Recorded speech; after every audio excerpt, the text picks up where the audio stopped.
Advisory Board Member John Pinnock, Esquire. Future Leader Aaron Luhing. Dr. the Honorable Christopher Tufton, Minister of Health. Ambassador Sharon Saunders, Minister of Foreign Affairs and Foreign Trade. Council, no one from the council as yet? Okay. Jamaica Diaspora Northeast Planning Committee. Ladies and gentlemen, good morning. Good morning. And welcome to day 2.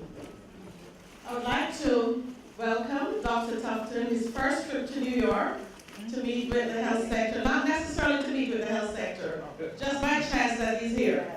Dr. Tufton came on a 3-day business trip to the United Nations, and fortunately, this was during the time that we're meeting, but I hope he knows that this is just the introduction. He'll be coming back to meet solely with the health people. Dr. Tufton has been a Member of Parliament for West Central St. Catherine and appointed Minister of Health February of this year, as you know, change of government. He has been a Cabinet Minister on 2 previous occasions, Minister of Industry, Investment and Commerce, and Minister of Agriculture. He's no stranger to government leadership, and we certainly wait to hear what Dr. Tufton has to say to us today. And after he speaks, the health panel will be speaking so that he could hear what we have to share. And I want everybody, you're all participants, you all can't sit on the panel, but you'll have a chance to say your piece, either ask questions or make comments. Thank you, and we look forward to an enlightening day.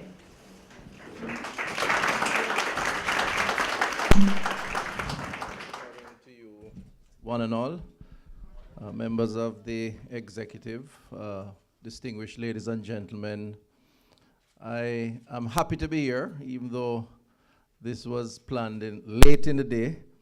I've been here since, well, I think it's Wednesday morning, because I came in quite late, starting from Jamaica in the evening on Tuesday, and have been at the UN discussing the drive against AIDS, the global drive, and hopefully securing Jamaica's interest in the process.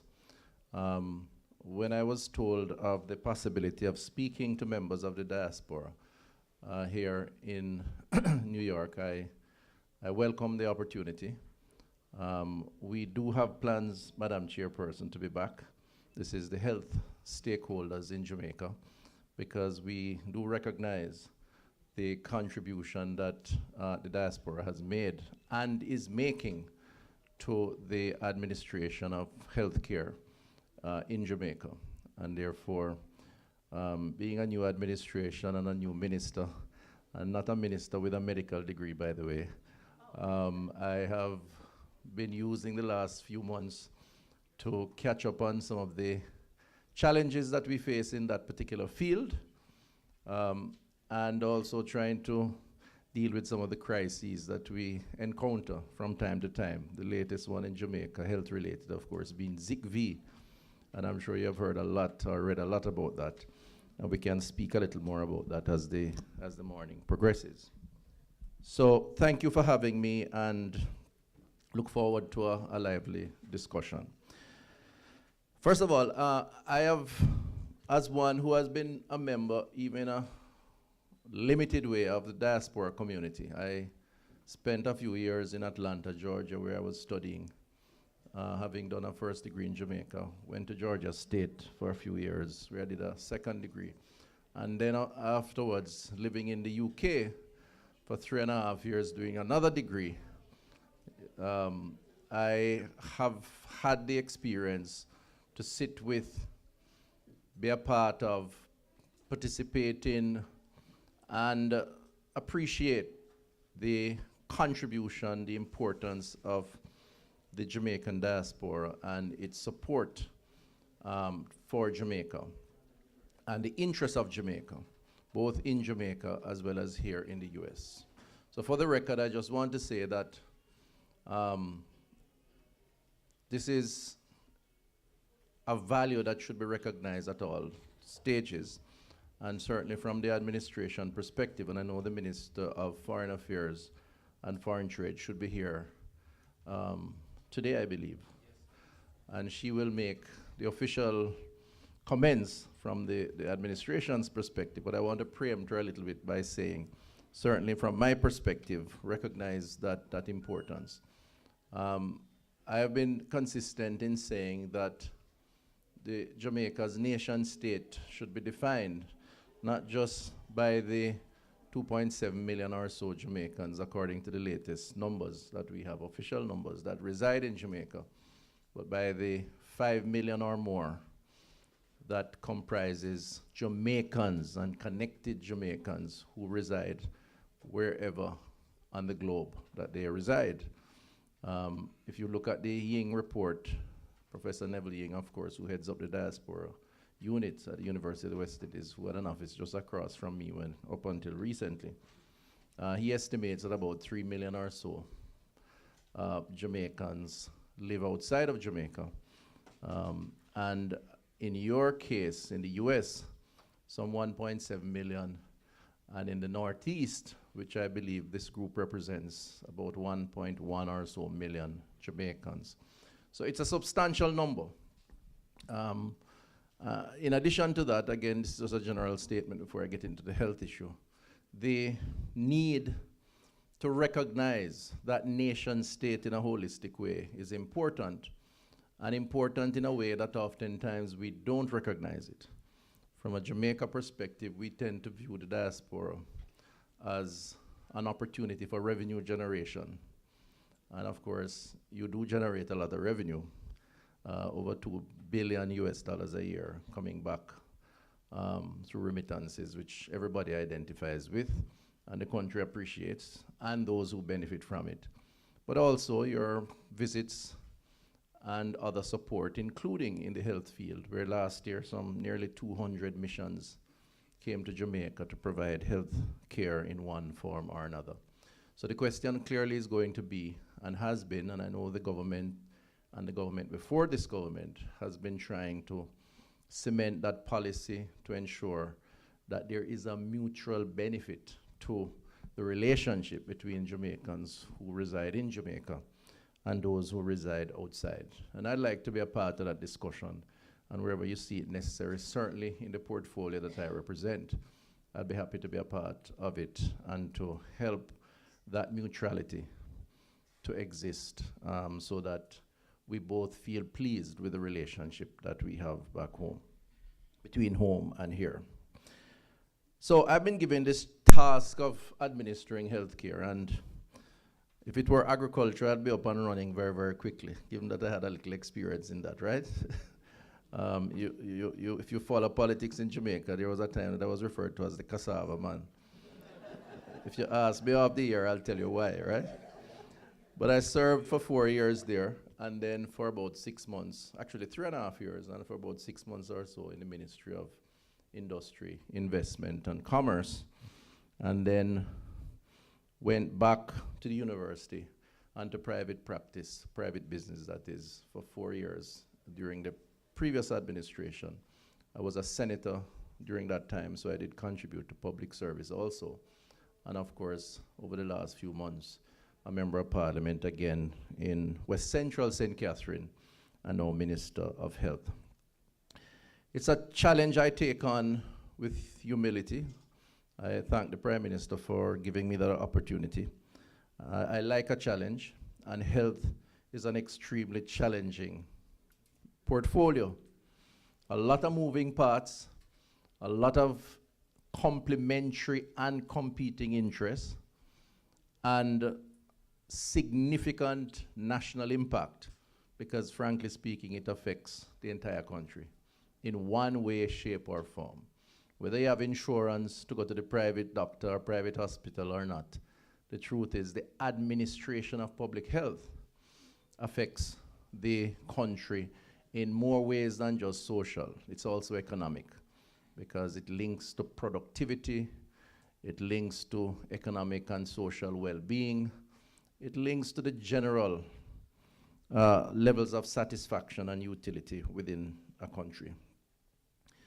So the challenge is, how do we make the administration of public health care sufficiently satisfactory to encourage a country that is satisfied, comfortable, reassured that if something should challenge them from a health perspective, they have the opportunity for a solution. The first challenge that we face, and I'm prepared to accept and to say that the system needs review. It needs some reassessment. And now is a good time to do it. A fresh pair of eyes, hopefully, new administration. It gives an opportunity for us to reflect a bit and to see where can we improve on what we have. And the system in many instances is broken. It's challenged. And you know, I'm not going to be that minister or politician, now that I'm in office, to try to justify everything, even when it can't be justified. And I'm not going to be that minister or politician either to blame one side over another for the challenges that we face. We must accept that there are challenges, and those challenges have evolved over an extended period of time. And our job is to try to fix it or to improve on what we have inherited, because there are some things good, many other things that are not that good. The first challenge is that the health portfolio is underfunded. And the benchmark statistics that support that are very evident. We spend some 3.3% of GDP on the administration of public health. If you compare that with other jurisdictions and with the WHO, the World Health Organization's benchmark of what a country should spend on healthcare, they project somewhere in the region of 7.5%, 8%. If you look at the United States, it's 17 and 18 or to 18%. If you look at Canada, it's 10%. The UK, it's about 8%. We're at 3.3. If you add private sector provision of healthcare services, it's about 5.1. So from a purely budgetary allocation perspective, the system it's difficult for the system to provide more than it is now. Possible, but difficult, because there are efficiencies that we can work on. Because, frankly speaking, the allocation of the budget is below what all research, all practices in other jurisdictions suggest should be the case. And that is a major cause for concern. And I suspect a reason why we are getting less than optimal value for the administration and the provision of healthcare. Now, as I said earlier, part of the problem is amplified because of inefficiencies within the system. And so one of the first things I've tried to do in understanding the healthcare sector and where we ought to go is to fast track what was mooted before my time, just prior to my time, a review of the structure and administration of healthcare, public healthcare in Jamaica. So I have appointed a committee, a task force, that is looking at a 10-year strategic plan for public healthcare and examining in that the issues of cost and the benchmarking of cost. So there are 2 studies that are on its way now, and I'm hoping within 5-6 months to get the results of. One is administered through the World Bank, and I've met with the World Bank folks to look at cost and to compare costs of healthcare at different levels for different procedures and benchmark that against international best practices to see where we're being inefficient, how we can improve. And the other is to look at where we ought to go over the next decade or so in terms of the provision of healthcare. Now, I've spoken to an actuary who tells me, and this is research that they have done, that for us over the next 20 to 30 years to maintain the exact same provision of public health care, services. We, at a average growth rate within our country of 2%, which is, we've been a little below 2% over the last 40 years. Hopefully we will improve, but let's assume 2%. The provision as a percentage of GDP to keep healthcare provision at the exact same place over the next 30 years would have to be about 11%. It's now 3.3 or so. What it means, in very layman's term, is that on this trajectory, we either have to reform or we're going to be under even more stress as time progresses. So healthcare is kind of heading in the same direction as pension and NIS. We might run out of money or have so little that we can't cope, or it becomes even more difficult to cope with the challenges that we face. So the reviews are important. I like to be guided by data, by research, because I'm an academic by training. And so I'm looking forward to the discussion with the stakeholders, and I hope part of that review will include persons like yourself within the diaspora. And I'll get back to that shortly. So that's the first thing that we have embarked on, and we're going to be moving on that swiftly to try to determine how best to deal with this. Now, the financing issue has to be looked at in a much more holistic way. So I said there's 3.3% or so, which is probably 50% of where we ought to be from a tax allocation perspective. But there are other possibilities of complementing and enhancing the provision of healthcare. And there are 4, to my mind, that are taking place, but somewhat in an ad hoc way. Of course, the tax is the first one. The next one, which we have to look to in a bigger way, is insurance, health insurance. Now,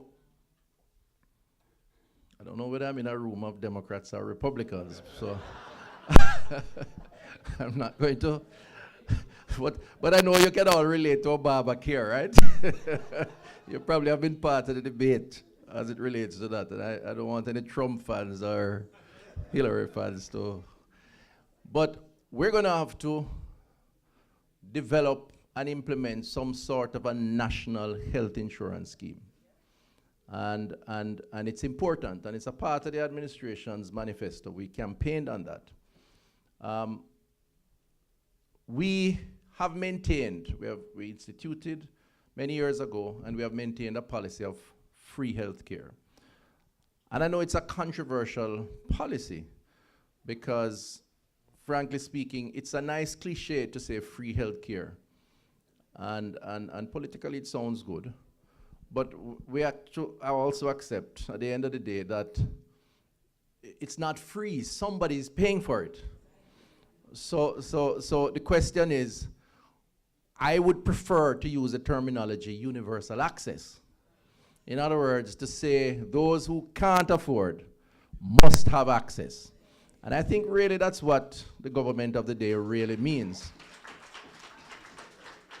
when it speaks to free healthcare. It's about universal access. Nobody should be denied care if they can't afford it. That's the indication of a humane society. And we have to put that infrastructure in place.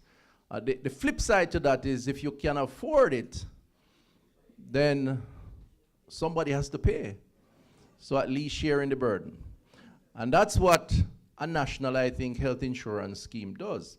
Because what it will ultimately do, and I don't have the details of it now because we're going to work it through, and I've put a team in place to start looking at it, is how do we subscribe to an arrangement that allows persons in anticipation of needing health care at some point or the other contribute to that process. And the contributory scheme would allow that to take place. But I go further than that. As a earlier step towards national health insurance, we're going to have to also look at the existing landscape and determine how we can, this is the public sector now, improve our services with greater revenue flows from those who use those services, who, frankly speaking, are in a position to contribute to the use from an insurance perspective. One of the things I've done since I've been minister is met with the insurance companies, private insurance companies, and the insurance association, both private health and general insurance. Now, the first point of contact when someone meets in an accident is normally the emergency room, right? The public health facility. At much cost, we have to administer, stabilize, and then we take it from there as it relates to that patient. And the question is, if that person has insurance that they currently pay to a private provider, or general insurance that they can claim against for the injury that they have received, why shouldn't the public health facility benefit from a contribution of that insurance that they have in place? Not to do that is almost for the public health system to be subsidizing the private provider, private insurance player.